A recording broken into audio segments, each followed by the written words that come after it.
Mr. A here, saying, how y'all doing? Yo! Are you ready to rumble? Or should I say tumble? Cause I don't stumble or fumble like a cracker Brian Crumble.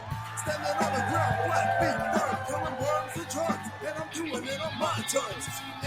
Welcome to the Rumble. We are back and better than ever, helping you stay ready so you don't have to get ready. We don't want you sucker punched, so we're here each and every week helping you keep your guard up. I am Jeremy Lavelle with Remedy Claims Consulting at Claims Coach on Instagram and TikTok, and they just call me the Mouth of the South. Alongside of me is the Catastrophe Queen, the Claims Dame, Miss Jessica Odell, and the obligingly omnicompetent and the open-mindedly optimistic, the one, the only, Baby Cakes, Miss Donna Lavelle. How is everybody doing today? Good. Fantastic. I am too. Jess, are you guys busier than normal? I mean, for like this time of year, are you noticing that a lot is sort of going on that seems to be kind of out of season? Because we're busy. I think there were so many I'm only speaking from Florida, and now I'm speaking from a construction side, so a little less on the PA side. But from a construction side, especially in Florida, it seems like so many people were just trying to give their carriers a chance after Hurricane Ian. And finally, after, the 8 to 12 month mark, now everybody's flocking to PAs and attorneys. And now everybody's looking for contractors to actually get the work, because now a few checks here and there are starting to come in. So it's been a year and they're just now starting to be able to put their lives back together. So we do have an uptick right now. Man, appraisals are off the charts. The number of appraisals that I'm being approached with, and I'm having to handle the number, just the number of claims, and contractors getting frustrated because I think it's finally filtering down, and contractors that didn't know about public adjusters are finding more and more out about how claims are negotiated and handled. So I'm seeing that. The referral, I'm actually getting 2 or 3 degrees of referral where people are calling me and saying, a guy referred me to you. And I was like, oh, really? What's his name? Well, it's somebody and it ends up being somebody I've never heard of, and right. And then I call that person, or I get a chance to talk to that. Who did you refer? How did you hear about me? Well, it was this other person that you've never heard of. And I'm like, good grief, how many people go down? And so I'm really thankful that things are going that well. But the game of claims is always crazy. Well, Baby Cakes, how are you doing over there? Good. Really? Yep. So do you got any fun facts for us? I do. Fun Facts with Baby Cakes is brought to you by Inc., the best way to get paid after an insurance claim. Inc. Save time, get paid. You can visit them on the web at inc.com. So I have a couple of facts for you this week. Let's see. You can't whistle with your nose plugged. Is that true? I don't know. Hang on a second. I got to try that. I'm trying it and I cannot. You can. I just wanted to see if you guys would try it. Oh, God. I can't. I legit cannot. Like, here's without. Here's with. Oh, okay. Well, I can't. Okay, so the fun fact is that Jessica can't whistle with her nose plugged. There we go. Yeah. It's considerably more difficult, that's for sure. I did notice that. Did you guys know that Theodore Roosevelt had a pet hyena? Of course he did. If anybody had a pet hyena, it would be Theodore Roosevelt. Yes, he also had... Oops. What is wrong with my phone? He also had a one-legged rooster, a badger, a pony, and a small bear. So A small bear. He was kind of into his critters, it sounds like then, right? Yeah? Yep. Theodore Roosevelt. Man. Teddy. Maybe that's why they called him Teddy. Maybe that's why they're called teddy bears. I don't know. No, I do know that I don't think it's after Theodore Roosevelt, but... Why do they call the lingerie a teddy? Is that after Teddy Roosevelt? I have no idea. I get the feeling, based on what I know about Teddy Roosevelt, the teddy didn't hang around long enough. So, to get a name, anyway. Okay. So... There is no number before 1,000 that contains the letter A. No number before the number. See, you just did the math I can't do. You put letters and numbers together, and it didn't make any sense. Yeah, that's interesting. It doesn't contain the letter A, huh? Yep. There's E's, I's, and O's, and U's, and Y's, but no A's until you get to 1,000. 1,000. There you go. Yeah. And one last fact: cows do not have teeth, they don't have front teeth. They don't have front teeth? Hang on a second. They don't have upper front teeth. Sorry. Good to know. If I ever have to hand feed a cow, that's good information to have, I guess. They have cows, sheep, and goats have a thick layer of tissue called a dental pad, and they use their bottom teeth to pull out grass, but they do not have top teeth. So basically, just look like this. Mm-hmm. That everybody glad the audience can't see my face. The audience. Do it again. I'm going to take a picture of the screen. You can hear, so we can all hear what it sounds like when cows eat. Jessica is going to show you what that is like one more time. You can call me a little heifer.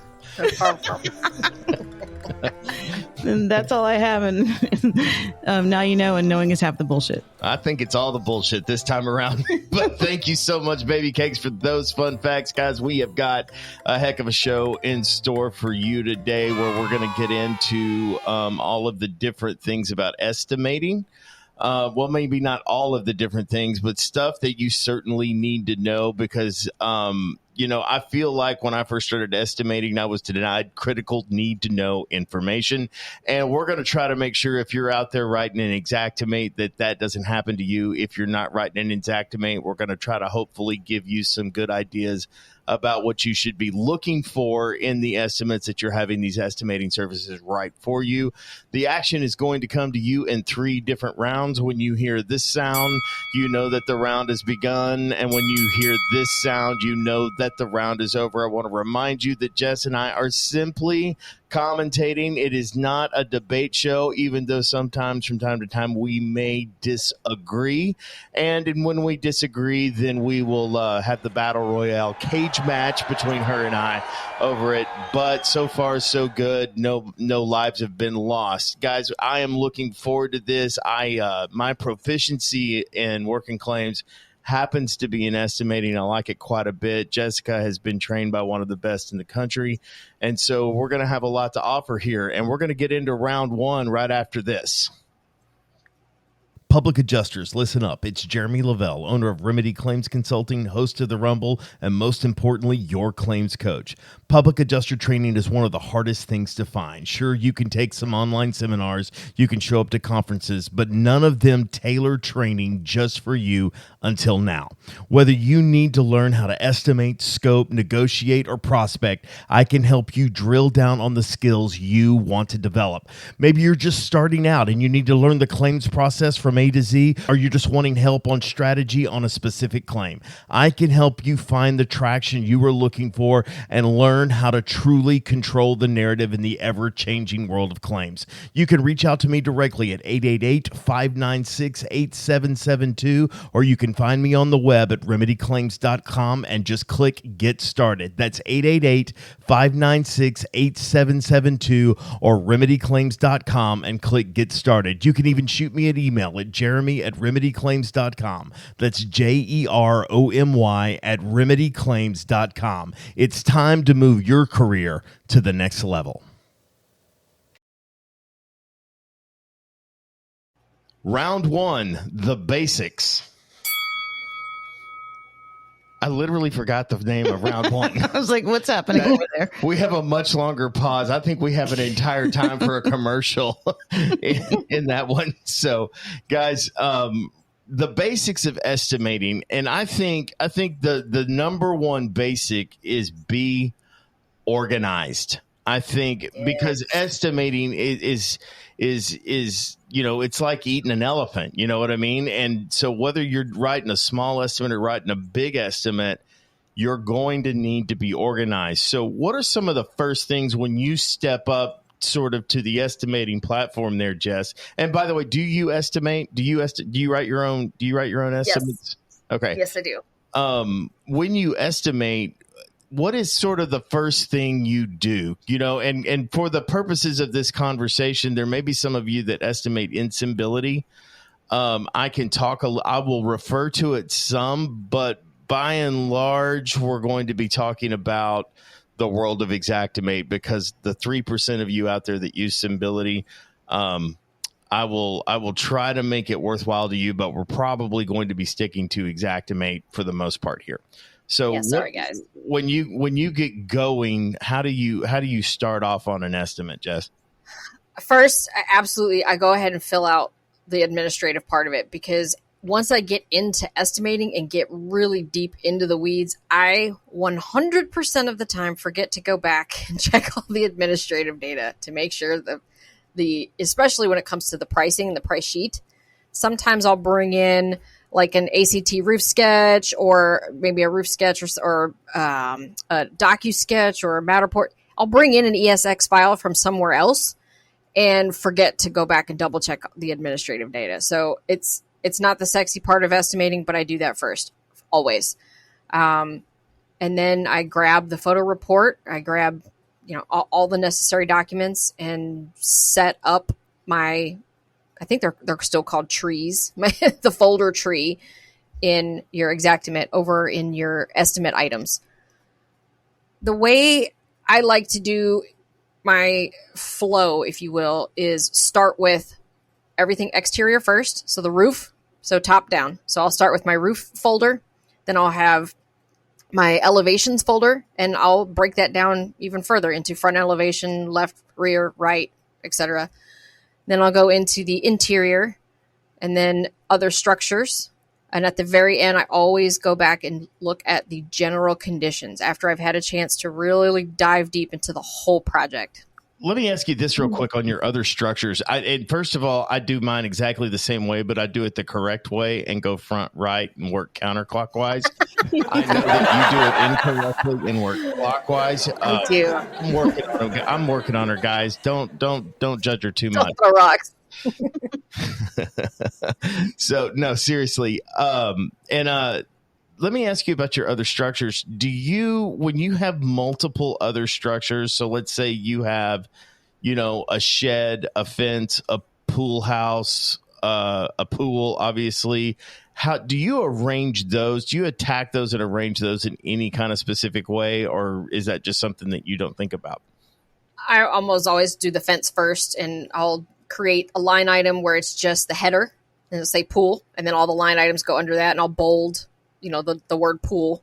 Then I'll go to, whatever else. But usually it's fence, then sheds of any kind, and then pool. I usually do pool last. I don't think it's a rhyme or reason, though. I never really thought about it until you said it, but that's about how I set them up every time. So this is how we know I'm right for working right to left, as opposed I'm working counterclockwise rather than, because I do think about this. So sorry, Jess, I'm giving you a hard time. All good. One of the things, so when I create the folder in the estimate tree for other structures, I go ahead and break out the different structures, sort of like you do with interior and exterior, or the separate elevations. I will break those different structures out. So whether it's like, a pool house or a guest house, a shed, a fence, a pool, or whatever, I start with items that have recoverable depreciation on it. So you PAs out there, there are some, that's just where I start. I start with recoverable depreciation,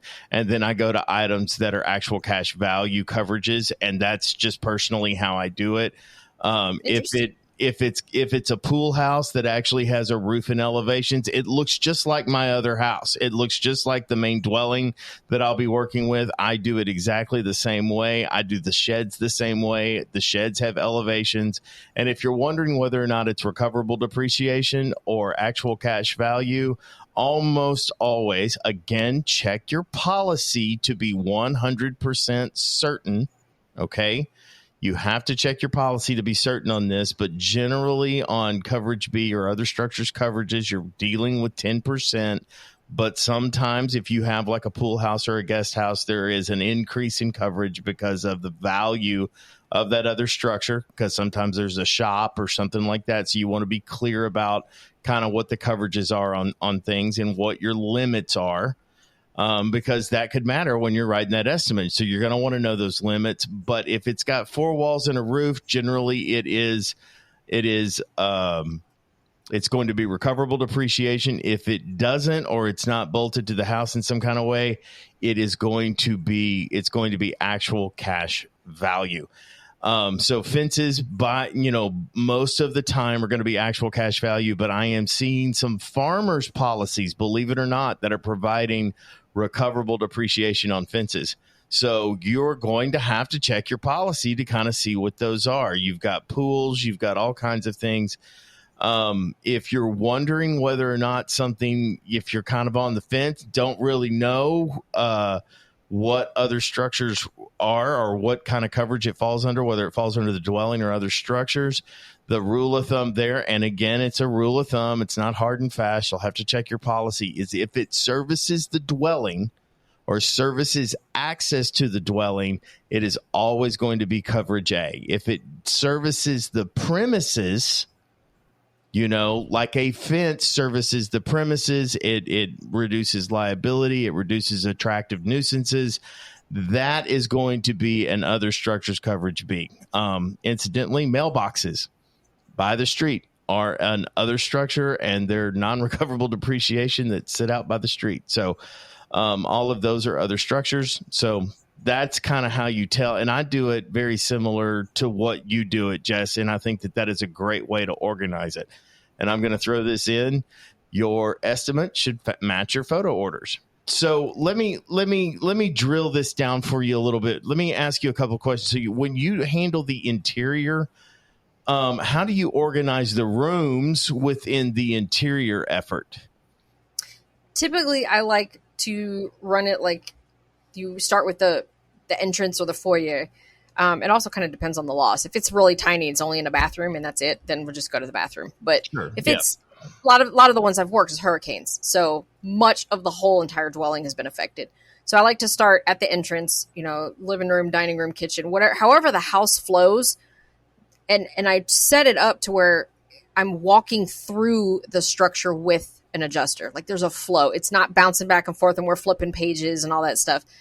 Just however the home flows is how I go back into my, Xactimate tree, and I will reorder the rooms because, when you sketch it, or whoever sketches it, whatever room they just started sketching with first is what shows up first on the tree. Well, I'll go back and I'll actually put it in the order of flow so that when I'm doing a joint inspection, or if this goes before a judge and jury, or whomever takes a look at this file, they flow through the house and they're not having to play a guessing game on which side of the house they're in and all that. When you have widespread damage, like with a hurricane, I think that's probably the best way to do it is kind of start looking where the mess begins. And often, as we say in Texas, it's the foyer, or the foyer. Foyer. You can start there. Like even when Donna is the one that runs the Matterport camera, and I want to give a plug to her. As you heard in other other episodes, there is no better person. And I know a Matterport is not that hard, and you don't think it's that difficult, and it is very simple to operate, but you'd be surprised how simple it is to mess it up. She makes sure that thing is 100% complete, and so it's nice. And I believe you work to the right. Is that correct? Yeah, I go to the right. Yeah, so she works to the right. It's and it's a good way to make sure that you're catching all the rooms and all the closets and behind the cabinets and stuff like that. It's always good to do that. The idea here, guys, is pick a method. Pick a method. Generally, what I do is a little bit different than Jessica, and Jessica's is just as good as the way mine is. And it doesn't really matter. What I would suggest is that you drill down on what's in, however it is that you do it, because if you do it the same way over and over again, the likelihood of you making errors or mistakes or omissions is going to decrease because you're doing it the same way sort of every time. The way that I do it is I start at the origin of loss, where the damage is the greatest, and I work my way out from there, kind of. And so in my head, you're going to go start where the damage began, and you're going to work that kind of as a hub and the other rooms as spokes. Now, I would agree that, Jessica, you're right. I think when you do it that way, you're kind of flipping different pages. You're kind of going back and forth. And it's a hurricane too. So to say there's a source is extremely difficult. If there's a source, I like your method. I do. I think that's a great method. Like with a fire or isolated incident, like if you have a dishwasher that breaks, or you have a But start there and then work out. I've worked a claim that the refrigerator upstairs leaked, but the most demonstrative damage, the biggest amount of damage, was actually in the basement below, because that's where all the water went. You know what I mean? So down the wall cavity, through, all that. One of the things that I can offer as a suggestion to you guys when you are putting an estimate together, if you want to be nice, and you want to be diplomatic, and you want to work with the carrier as opposed to opening with "I'm an asshole," I look at the order that the carrier wrote his estimate in. And if I can match that order so that he can do the side-by-side comparison of his estimate to your estimate, or whoever their field adjuster's estimate was, I will go ahead and match that. Now, one thing I will not do under any circumstances is change that's only on the interior. And I want to preface that the roof always goes first. If I have a roof in my claim, it's always going to go first. But on the interior, as far as the order of the rooms goes, I honestly try to match. If I'm working with the carrier's estimate, I try to go ahead and match their order so that they can do the good old fashioned Pepsi challenge between my estimate and their estimate. So that's another way. If you're having a hard time drilling down on a method on a particular loss, or you have multiple origins of loss, that's a good default thing to go to, is just however the carrier has got their estimate written. That way you can go back and forth, and you can work with their estimate, because I look at their estimate. Do you use their estimate when you're writing a file? If I have it. Yes. Again, hurricanes are just such a different beast. But if I'm talking a roof claim or just a pipe burst or something like that, if I have the estimate, yes, I do look at that first. But I didn't really think to put it in the same order as they did. That is kind of a nice thing. Well, and I mean, and it really kind of supports. Now, to even drill down a little bit further, because we're talking about the basics here, and there's a lot of, and remember, what I opened up with is the overall organization of your file is going to be important. So if I am dealing with, water from a roof leak, I typically work from the I work from the ceiling down to the floor. Ceiling, walls to floor. Yes, if sir. I am working from water that is invaded from underneath the baseboards, I'm working from the floor up. And I keep all of that in order no matter where I'm working. So even within that, one of the things, Jess, you said when we were off the air was that you start with mitigation. You start with the mitigation. And that's one of the things that I look at is I think about the order that the job is actually completed in. From the time that you walk in, the room is damaged. What's the first thing we're going to do? Well, we're going to manipulate the contents, and then we're going to complete whatever demo and mitigation that we've got to do. And then the next thing that we're going to do is we're going to prepare the area. And sometimes you got to clean the area up. If you're looking at a lot of damage, that final clean that we like to put at the bottom of our estimate, sometimes there's a significant amount of debris haul off. If your ceiling's caved in, you know what I mean? There's a significant amount of debris haul off. And so you look and think about how the job at hand in this particular room is going to be completed. That's another thing that I do. Jess, do you match that? Or, do you have a different way within the room?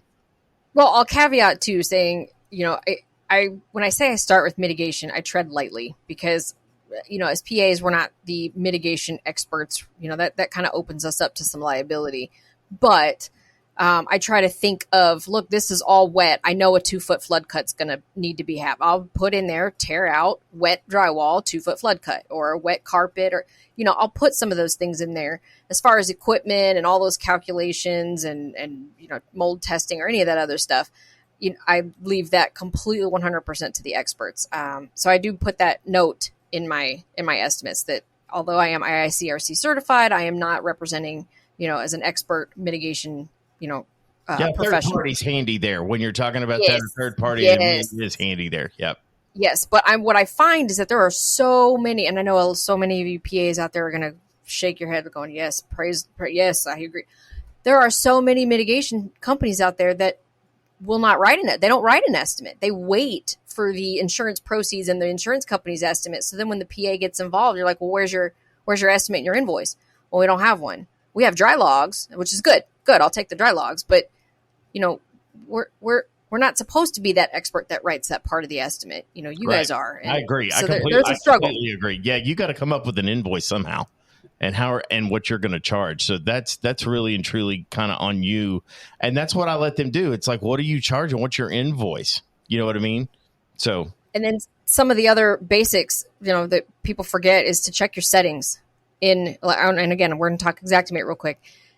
Check your settings. Make sure that when you put your windows in your walls, that it removes that square footage from your paint calculations and stuff like that. Because when you get into whole on preference, setting your preferences up, we could do a whole nother round on preferences.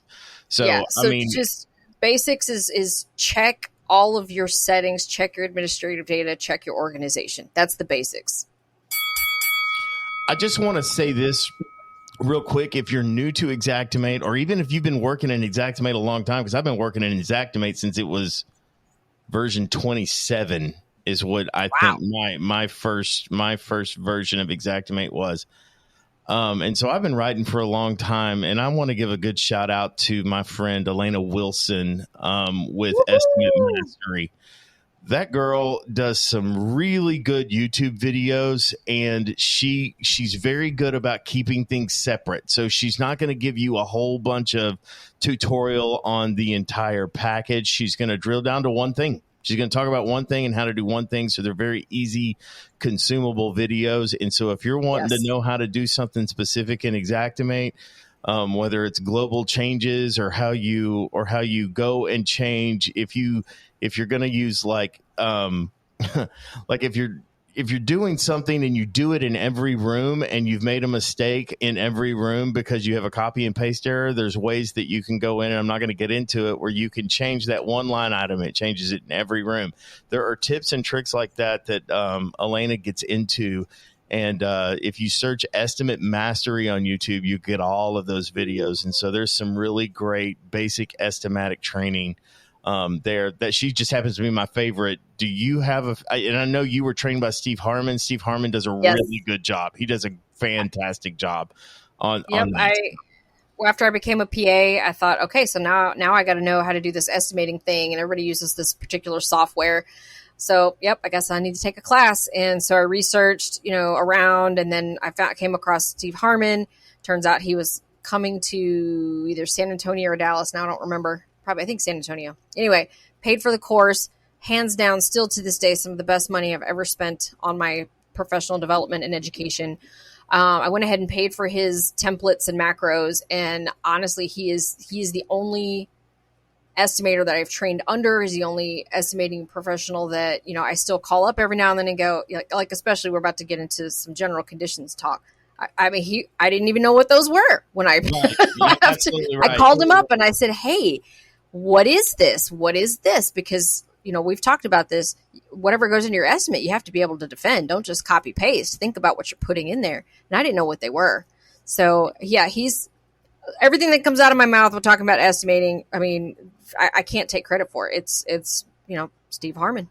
So I just want to wrap up round one with this really, really quickly. Cheap, shameless plug for myself. If you're having a hard time getting into a class, I do one-on-one training. If you're interested in one-on-one training on Xactimate, you can reach out to me. But Steve Harmon does a lot of them. I know Cal Spoon hosts levels 1 and 2. I cannot certify you, and Xactimate also has certified trainers out there that you can reach out to. So what I want to finish this with is you're not going to figure out the nuances of Xactimate all by yourself. So go find some training. That's what I would say. Yes. Guys, we're going to get into general conditions, as Jess was talking about earlier, and it's going to be round 2, and it starts right after this. One of the most difficult claims you can work is a contents claim. It requires extreme detail and significant documentation. Ricky McGregor with Monarch Claim Services is the expert you need on your side. She will handle on-site evaluation, inventory, photo documentation, pricing, and overall contents claim organization. She will work with your team beginning to end so you can focus on the rest of the claim. Do your client a favor and call Ricky McGregor with Monarch Claim Services. You can reach her at 515-783-1434. That's 515-783-1434, or find her on the web at monarchclaimservices.com. Round 2, general conditions. So, Jess, I'm just going to throw this one at you. General conditions, go. General conditions, it's something I had never heard of until I took Steve Harmon's class and until I saw his, templates and macros and whatnot. I had seen the estimates before. You did the roof and you called it a day. You did a water loss, you called it a day. You did, XYZ. You focused on the actual, just the general or the line items pertaining to that room or that roof or whatever. But to step back and think about the other things that a GC or general contractor would have to provide for that project as a whole, in addition to that, I was like, what are general conditions? And then what that particular job needs to actually perform the repairs, right? Yes. And the more contractors I talk to, it's something that's very specific to general contractors. They have these things called general conditions. And guess what? They cost money. They are not a part of doing business. They are not part of the line items in Xactimate. It's not part of the labor or the materials. They are specific to the job and they need to be accounted for. And so when I was digging through, his folders and his templates, I was looking and studying all the different things he was considering a general condition. And I was just mind blown. I was like, Man, I think I got my general conditions lesson drilled down on top of me during COVID, and I think I learned a lot, especially with the PPE that was additional and above what most people would do on any given work project that kind of changed the landscape of estimating on insurance claims a lot. And I think there's still some lingering things that we all learned there that we've added into our estimates that make that are important. I just saw a post on Level the Playing Field. Steve Patrick put it up, and it was just a picture of, it kind of looks like a ladder with like a elevator that lifts shingles up to the roof. And we were talking at the beginning of the show, and I was going to look at this real quick and see if the line item actually includes the roof being loaded. And so I'm going to check that right now. But these are things that fall under general conditions. And as an IA, one of the things I forgot with regularity was the dumpster haul off. You know what I mean? And I want to tell you, even if all you're doing is a roof, you're going to hear the carrier tell you, well, haul off's included in the line item, and they're not wrong. The haul off of the shingles and the felt is, but all of the new construction material, all of the wrappers, all of the, the boxes for the vents, the old vents, they're not included in that haul off. And so you're going to want to account for that. I mean, at least I think you should account for it because it's haul off that has to happen. You know what I mean? And so I think that that's one of the things that you definitely want to consider when it comes to haul off, because there's a lot there, and don't just assume that it's included in the line item, even with shingles. And it says right here, it does not include, it used to say back in the day, way back in the day, that it included the labor to load the roof, and it is no longer in there. I will tell you that it does, that this line item does exclude underlayment. 2 layers of starter are required, and in certain situations you've got to look at that, and that's one of the biggest things. And I'm kind of going back to the basics, guys. Read your details. Read the details of the line item that you're putting in to know exactly what it includes. But Steve had this picture of basically what looked like an elevator on a ladder that lifted the shingles up, because OSHA requires you to maintain 3 points of contact at all times when you're scaling a ladder. And how do you do that with a bundle of shingles on your shoulder?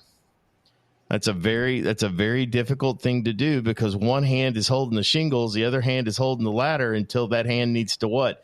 Move up the ladder, and then you're no longer maintaining 3 points. So that is a necessary, non-negotiable, as we put in one of our previous episodes, a non-negotiable item that needs to be on that job. And I'm going to start adding that thing to every one of my estimates. It was something that I did not think about. Where you put this is right there in the general conditions. And whether I've been using the SCF LJ, which is the 2 ladders with jacks and a plank per day. But I don't think that thing is, I never looked to see if that thing was like, movable or motorized in any way. But when I saw that one, it was actually motorized and moves. I was like, wow, that's. Yeah, I don't know exactly what all you call that, but I mean, there's certain different. I mean, I don't know what that line item would be off the top of my head, but it's actually very interesting that thing is there. And no matter what it is, you can use a miscellaneous line item, change the description, and figure out what the rental or what the cost on that thing would be for that. And I'm thinking, $150 or something like that should be fair on that. I mean, I don't know exactly what the actual cost on it would be. Ladder jacks, you can often use ladder jacks where you're not having to change levels, but like I use ladder jacks to paint ceilings almost always. You know what I mean? If you get up above 14 feet in Xactimate, you can add a height charge, and you can also add ladder jacks to reach it. So I mean, there's all of these different nuances when it comes to like macros. General conditions is one of the places that I would allow my students to use a macro. I am not a big fan of macros that you apply to I don't like a roof macro personally, because every roof is different. Some roofs have turtle vents, some roofs have turbine vents, and some roofs have chimney flashing. Some don't, because they don't have chimneys. And it's a good way to leave something in there. And on the public adjuster contractor side, understand this. The further you get from the carrier, the more accurate you're required to be. And you start throwing a chimney flashing on an estimate and there is no chimney, you're going to lose the confidence of that desk adjuster really quickly. And if it makes it all the way to deposition, it could be looked at as a fraudulent item in your estimate. So you want to be careful about that, careful with macros. I mean, if you've been writing an Xactimate for 10 years and you have macros, I'm not talking to you. What I'm talking to is the 1 or 2 year guys that are just trying to figure out a way to make a 3-hour estimate take 1 hour. And guys, I'm just telling you, you will do yourself a service if you just take time and write the estimate. So, and you'll learn line items like crazy. General conditions are really important because you have to think about, the exterior general conditions. Mm-hmm. And then you have to think about the interior general conditions and what is going. If you're working overhead, you want to consider some of those things. You may want to consider some caution tape. You know what I mean? To keep that area closed. Now, if it's heavy and there's issues there, and you're working in that, and like if you're in a commercial thing, if hard hats are required, that is necessary personal protection equipment. That if that person is working that job, that's like a tool, in my opinion. There are people that disagree with me, but I don't think that person is going to buy one hard hat. I know because I've owned them. I don't buy a hard hat for every job. I buy one hard hat and I carry that hard hat with me to every job I go. I buy one pair of safety goggles. It's got a lifespan depending on the job or what's going on, I would use those safety goggles on every job for a period of time. So those certain things I don't think should be included, but things that make the job site safer, I think should be included in an estimate. Absolutely. And it also, and you know what, one of the things that I argue is some of those safety items that you put in the general conditions, Jess, is part of, mitigating from further damage. It really and truly is it's creating an environment where you're not going to do more damage, because if you fall and land on something, you know what I'm saying? Fall through a ceiling. I've stuck my foot through a ceiling before. Those are all things, because mitigating from further damage is an ongoing effort. It's not just something that you do. It's not just putting a bucket under a leak. It's an ongoing effort. And as a public adjuster or contractor, that is 100% your responsibility to think about and perform. 100% your job. And you want to represent that homeowner and make sure that the guidelines of that policy are being upheld. But general conditions are important. And I left them off my estimate for so long, I didn't even think about them. I did too. So things like your temporary repairs, if there's no power anywhere, contractor's got to run a generator. Yep. He's got to run a generator. Tarps, permits and fees, landfill fees. Water, like if you're cutting tile and the water's turned off to the house, you gotta have water. Yep. Those are things that you got to think about that job. Yeah, for sure. If you have to have an architect or an engineer come in, their fees, that's considered, a general condition to the project as a whole. Temporary toilets, fall protection, scaffolding, storage. I throw storage, job site storage. Now this storage for this one isn't, because we'll get to pack out later, but this one is job site. Like if you're needing a container and store the materials there. Yeah. Right. Absolutely.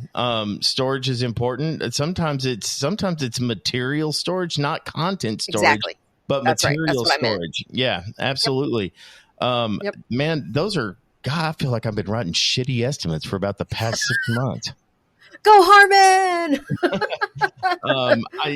Especially when you've got several days of installation, like drywall, you're not ordering a day's worth of drywall, and often it can be put in the house, and generally the house is dried in by the time you start hanging drywall. But these are all considerations that you have to think of that go into the cost of building out an estimate, or building out, a project, especially in a world. These general conditions are really, really important, especially in a world where carriers are rather stingy with the overhead and profit approval, and so if you're not getting overhead and profit, that's the first place I would go look. Is I would tax them with every general condition I could conceivably think of that would be warranted and true and honest.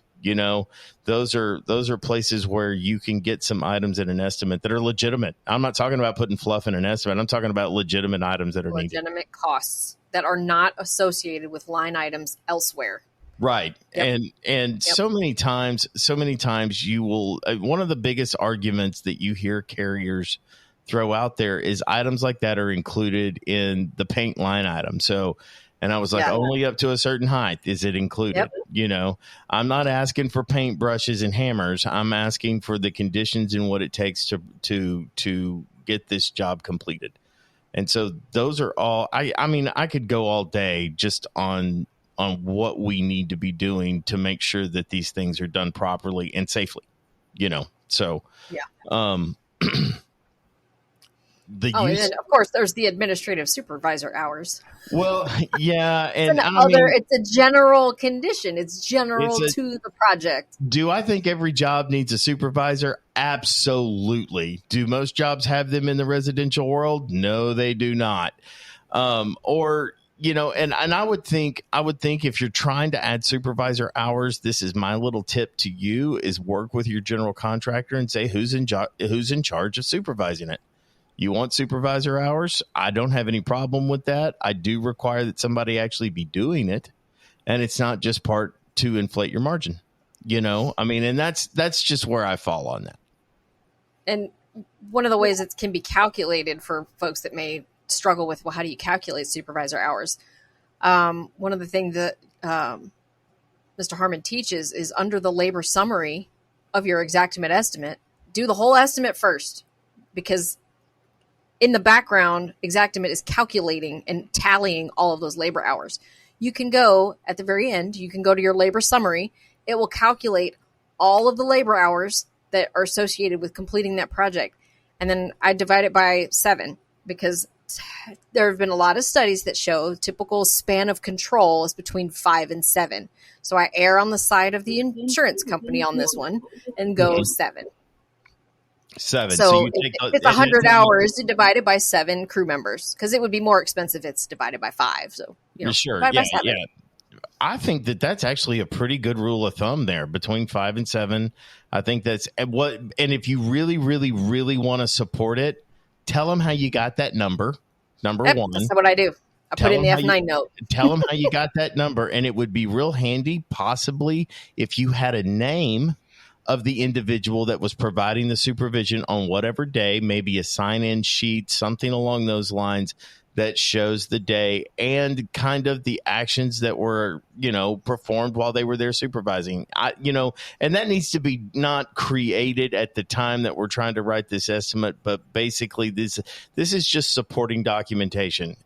These are just things that you can add to it to support that it's actually being done. Do you have a follow-up to that, Jess? I mean, what do you think about that? I think that might be something a contractor might want to do as a cover themselves, CYA kind of thing.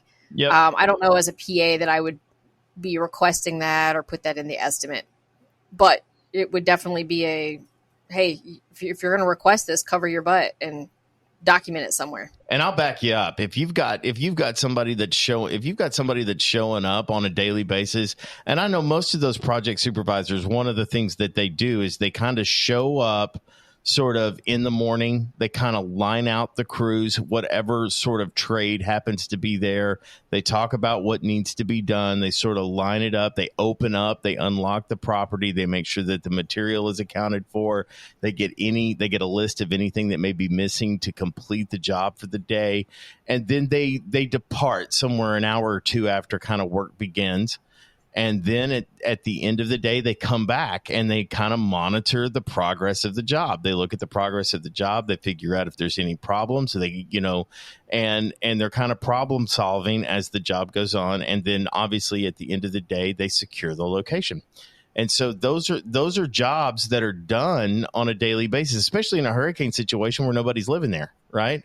Yeah. I mean, most of these, undertakings, when we had the big freeze here in Texas, I mean, nobody was living at home, because everything, we had pipe breaks all over the place. We had, and when you have multiple origins of loss, kind of like we were talking about in round 1, you've got to address these, and it consumes the entire house. And so these things have to be secured. Materials that weren't used today, and you can't lock the house up. You got to make sure that job site container is locked up, that the tools are put away, whatever the case may be. You certainly want to keep a running inventory and understanding what's going on. And that's the job of the job supervisor or project manager, whatever you want to call it there. So, well, guys, we're going to move on out of general conditions, and we are going to jump into pack out, or like content manipulation, whatever you kind of want to call it, in round 3. Round 3 starts right after this. When choosing someone to help with your online marketing, make sure you go with someone that has years of experience. Our good friend Sally at Thrive has over 20 years of digital marketing experience. She can build you a beautiful 15-page, sleek, interactive website, post on your social media platforms multiple times a week. She can do a video, an amazing CRM to manage and maintain and nurture your clients' text, email marketing, review generation, a business listing on 60+ search engines, including 3 voice networks, appointment scheduling, estimates, invoices, payment processing, and more. She will also create for you on on Google, a Facebook page, and Instagram, Twitter, and LinkedIn. If you need these for your businesses, she'll help you create those pages on all of those sites. If you already have these pages, she'll optimize them for you as well. Call or message Sally today. If you want to get started, you can reach her at 214-789-1651. Again, her name is Sally Brigance. Her number is 214-789-1651. And you'll also get a landing page the day you sign up. When you send her a referral that signs up with her, she'll credit your billing account. Logos are also available. And she also offers a lead generation service and SEO, search engine optimization, where she can guarantee you to appear on the first page of Google or your money back. It is spelled THRYB. And you can find my good friend Sally Brigance, and that's spelled SALLIE. Brigance, BRIGANCE, and she can be reached once again at 214-789-1651. Round 3, the pack out. Now, this is something that I usually put at the very top of my... Now, we call it the pack out, but there can be stuff when we talk about content manipulations, and carriers the world over think it's one line item, and they take the square footage of a room and they basically go, it's either a large room, a medium room, or a small room, or they may throw labor hours at it depending on their guidelines. Well, I'm going to tell you that rarely is content manipulation as simple as one line item. There are other things that need to go with the labor, because content manipulation essentially is essentially just moving the item from one place to another. That's all it is. It is the grabbing a hold of it, picking it up, and moving it to another room, or moving it out of the way so that work can be performed. It does not include, I'm going to tell you what it does not include: putting like a moving blanket over it, especially if you have to move it through a doorway, so that you don't beat up the doorway on the way out when you're moving the dresser out of the room. It doesn't cover those moving blankets. That's called blocking and padding. That's what that's called. So you might want to add that line item to that, and you need to think and consider how long it's going to take to move it out. So I typically do not use the small, medium, large room. I typically take a look at the room and evaluate it on a room-by-room basis and use labor hours. What do you do in that situation, Jess? Do you use labor hours? Is that what you use? Yep. Yeah, I sure do. So I usually start with content manipulation charge per hour. Well, first, there's two ways you can kind of organize this. Some people do pack out at the very end, looking at the whole project. How many boxes would I need to provide to move all of this out? I prefer to break my boxes and actual room manipulation type things in the room itself. Like, so if I'm in the master bedroom, I'll put my pack out line items in the master bedroom at the end. So, okay. and then also account for pack back. Like, I mean, it's got to come back. It's got to be unpacked and it's got to be put back where it belongs. Sure. What I'll put for the end, like down maybe in general conditions, I'll create one line and call it content storage. That's where I'll put the moving van and the storage unit if it's applicable. Things that don't necessarily pertain to a room in particular, but you got to have it to get the contents out and stored. So per room, I usually start with content manipulation. And then there's another line item specifically for evaluation, like the inventorying. Somebody's got to inventory that stuff. You can't just throw it all in boxes. They got to label it, tag it. I mean, there's a whole system and process to make sure that nothing gets lost. And then we'll go into things like, providing boxes, your bubble wrap, your large rolls of wrap. Boxes, different size boxes. You've got those. Yep. Tape. Different. Now, I had one recently where it was this massive trophy, what they called the trophy room. And it had huge moose heads and deer heads. And I mean, this is stuff that's been passed down from generations as well. Mm-hmm. So I reached out to some packing professionals, and they say, oh, well, when it comes to stuff like that, we use crates. So I got on Uline and I looked up the different crates that would fit to at least get a ballpark estimate.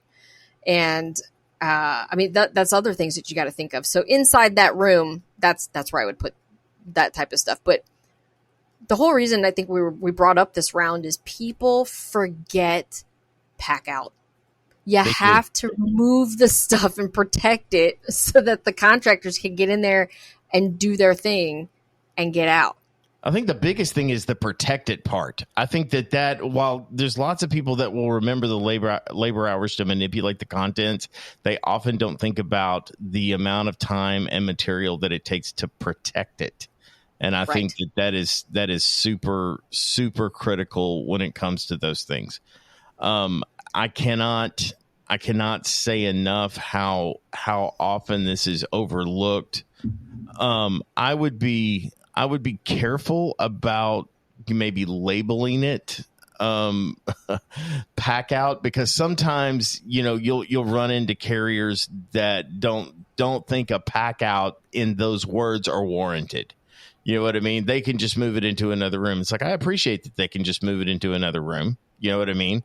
Right, but it's still, we still got to protect the doorway that the stuff is passing through. Or we're going to have to take the door off the hinges to get that armoire out of it. Some of those things have to happen. You know what I mean? And those are things that you need to be evaluating and thinking about. Are you going to miss some? Absolutely. You're going to miss some. I mean, and that's okay. That's another good reason to have somebody who you think is an experienced estimator putting some eyeballs on your estimate and thinking about stuff. I spent a good portion of my time with the carrier being a file reviewer. And so I'm kind of a hard ass about some of those things, because I like a well-written, well-organized estimate and making sure that we account for everything. And look, I'm not just trying to fluff an estimate here with these pack-out items. The issue is that the carrier owes for them.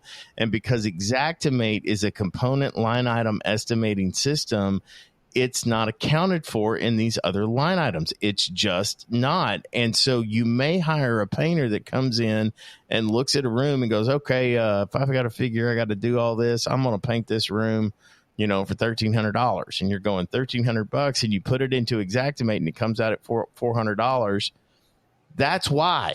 Is because all of these additional it's not because that painter likes to charge a bunch of extra money.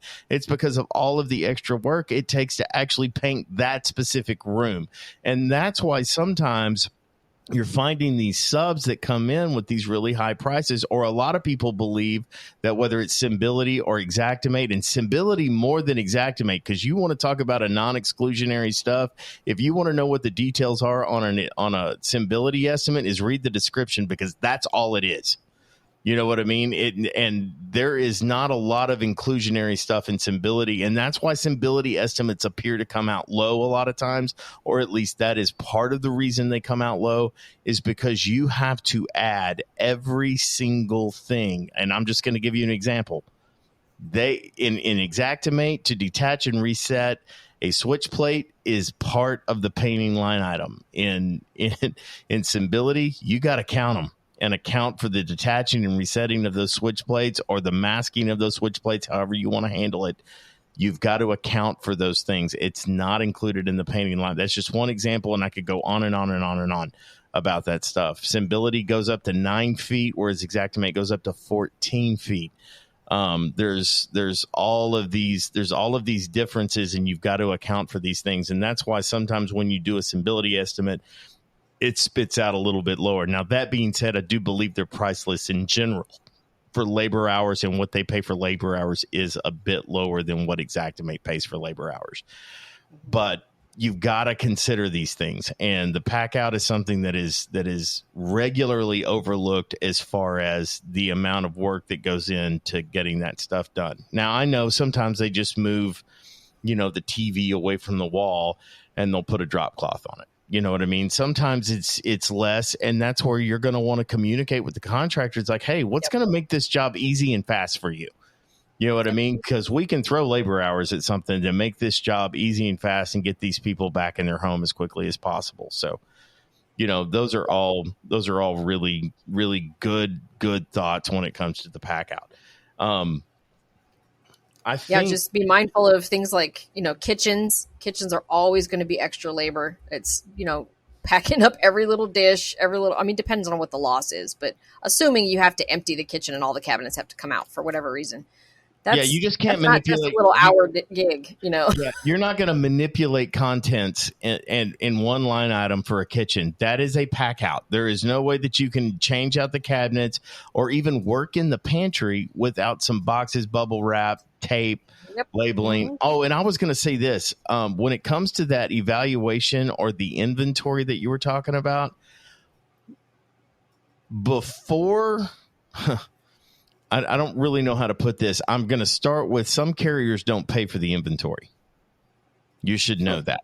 Some carriers will not pay for the inventory. How do I know that? Because I just had a long conversation with a rather prominent carrier that will not pay for the evaluation of the inventory. They just will not pay for it. They consider it to be a duty after the loss, and that is a responsibility of the insured, and it's not something that they'll pay for it. So, yeah, I had the same look on my face, Jess. That is just something that I'm dead serious, and it is a very prominent carrier that believes that. Maybe they're misunderstanding. Like, I get if you have to do your own inventory for damaged contents, that makes 100%, that is duties after a loss, right? Prove your damages, prove your loss. But inventorying items that go packed into a box and then come and be unpacked, that inventory is related to the pack out itself. Box number 12 is on shelf 5 at the warehouse. That's right. They have to pay for that. That is unbelievable. Now if they misunderstood you, and what they were thinking in their head was damaged inventorying. Yeah, okay, I could buy that. Well, I would also throw this out there. When it comes to the damage inventory, when you're looking at a pack out, is assessing whether or not this thing gets packed or whether it needs to go to evaluation to be clean, like electronics, for example, whether, what needs to be done with this item, that evaluation. Now, the homeowner is going to give you a list. If they're asking for the duties after the loss from the homeowner, that's fine. It's like all of the stuff in this room is wet. So here's the list of the stuff in this room. Right. But there requires some professional attention. Like, for example, if we've got a water loss and we've got a plunger and we've got to get all of this stuff out of there, or a toilet brush, work with me here. Are we going to pack and store a toilet brush, or is it more cost effective to pitch that sucker in the trash and just buy a new one? Because I believe that it is more cost effective to throw some things away and not pay for a month or 2 months of storage for a toilet brush when we could just throw it in the trash and go spend $7 and have a new one. You know what I'm saying? Otherwise, you're spending, however much time because when that stuff comes back out of storage, would it be legitimate to have those items at least wiped down and cleaned? Because if you're not including that in your pack back, you're missing something. That's right. Yep. Clean it. You still have to clean. And I'm talking, it's a light clean. I'm talking about wiping it down with a rag, dusting it. I'm not talking about Q-tips and small solutions. I'm talking about, general, it needs to be dusted because it's sat in storage for the past 2, 3, 6, 12 months, whatever it is. And these are things that need to be considered because sometimes the pack out company won't do that. They'll come in, they'll drop boxes. And so whose job is it to do it? It's labor that either the contractor's handling with the people that are assisting them in putting stuff back, or it's the homeowner themselves that are having to wipe these things down and put them away. So, and I had a conversation with a carrier about the delineation of those things and sorting through it, and they would not pay it. That's absolutely astounding to me. That's messed up.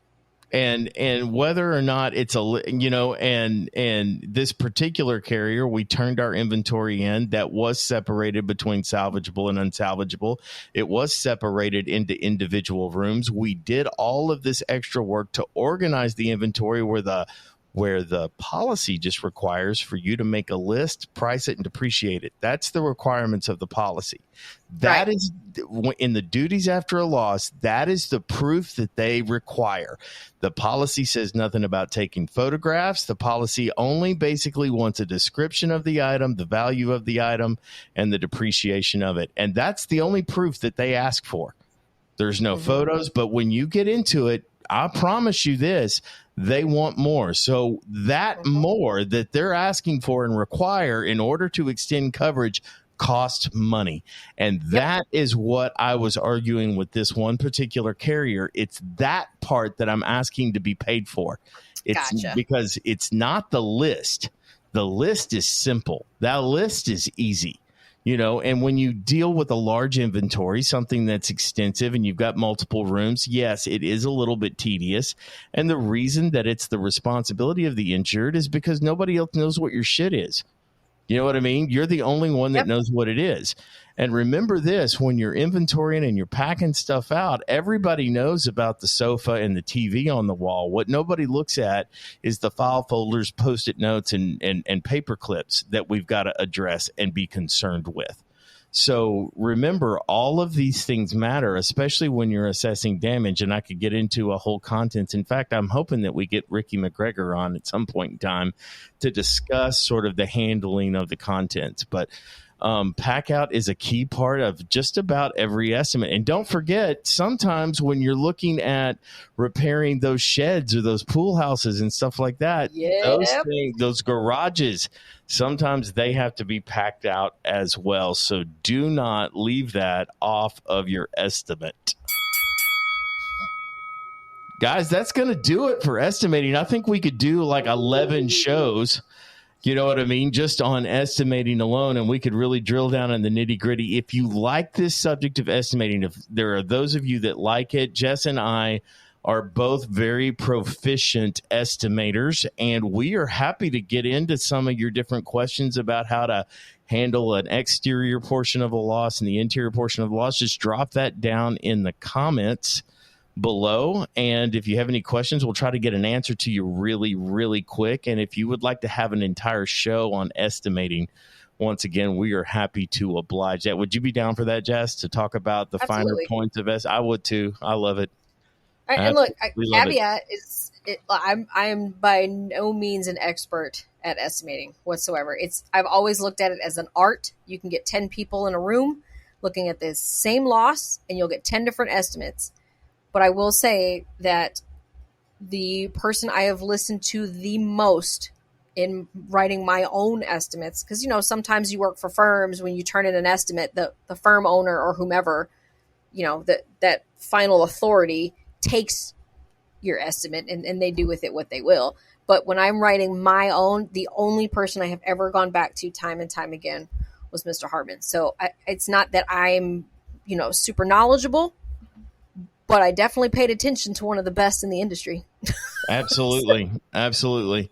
Guys, before I let you go, I want to remind you that's coming up on March the 5th is the Control the Narrative training that's going to be held right here in Dallas. I hope very soon, like shortly after the first of the year, you will be able to sign up for it. But I want you to go ahead and save the date if you don't mind, because we're going to get into all kinds of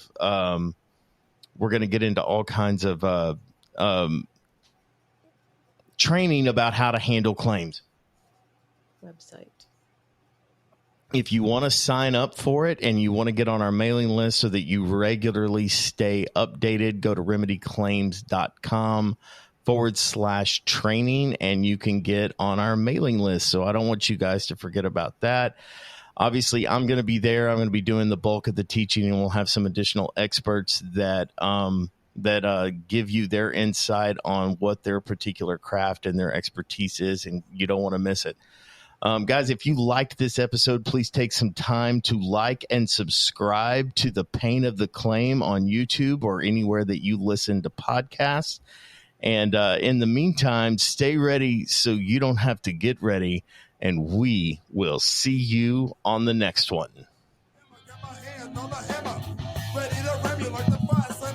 Yes, we're coming up, don't even try to diminish it. I won't start it, but I damn sure will finish it.